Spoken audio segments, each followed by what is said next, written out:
Assalamualaikum warahmatullahi wabarakatuh. Perkenalkan, nama saya Fatrian Fabian dari kelas manajemen 23A NPM 23411086. Di sini saya akan menjelaskan materi tentang surat bisnis. Langsung saja kita ke materinya.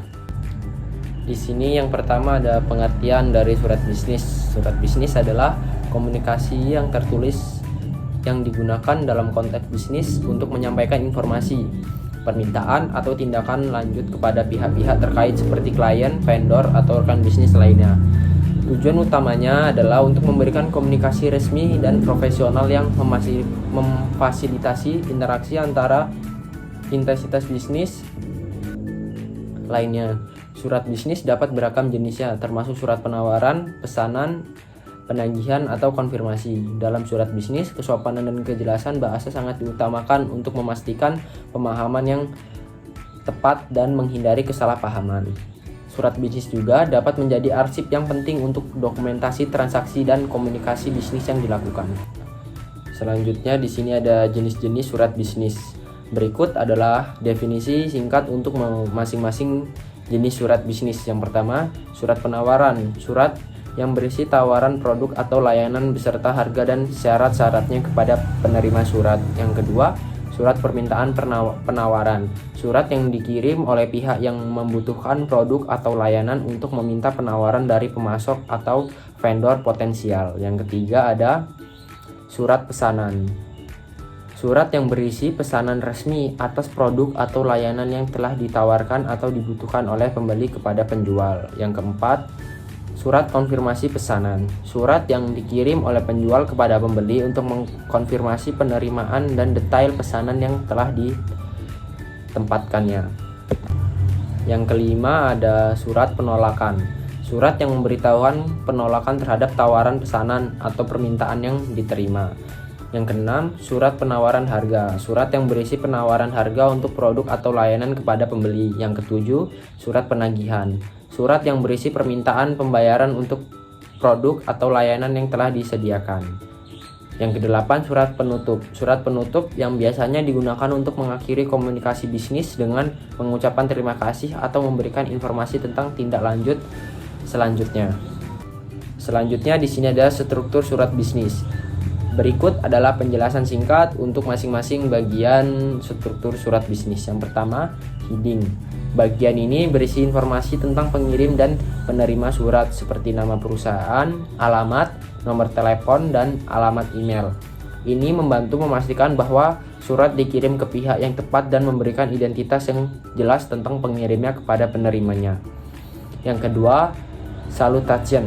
Bagian ini adalah penyiapan awal dalam surat seperti kepada, yang terhormat, atau nama penerima jika sudah dikenal. Ini menciptakan kesan sopan dan mengarahkan surat kepada penerima yang dituju. Yang ketiga, pembukaan.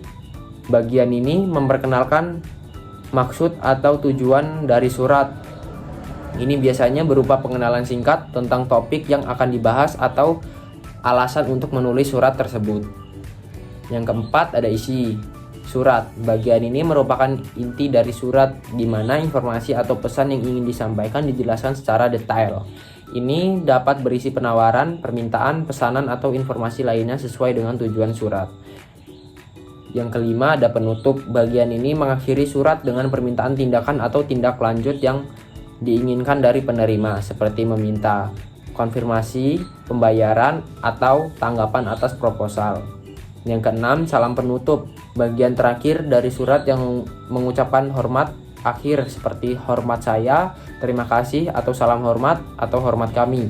Ini menambahkan sentuhan kesopanan dan ramah dalam surat. Selanjutnya ada tips menulis surat bisnis yang sangat efektif. Berikut adalah tips singkat untuk menulis yang efektif.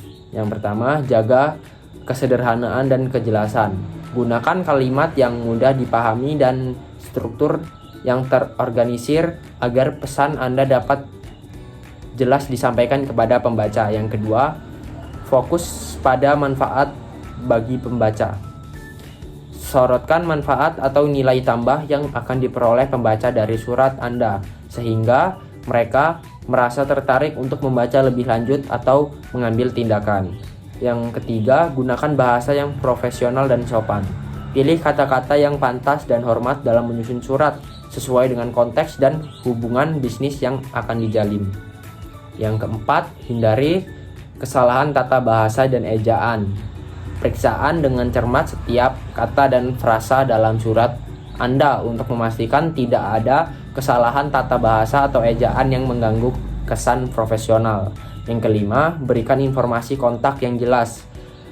Sertakan informasi kontak yang lengkap dan jelas termasuk alamat, nomor telepon, dan alamat email agar penerima dapat dengan mudah menghubungi Anda untuk pertanyaan atau tindakan lebih lanjut.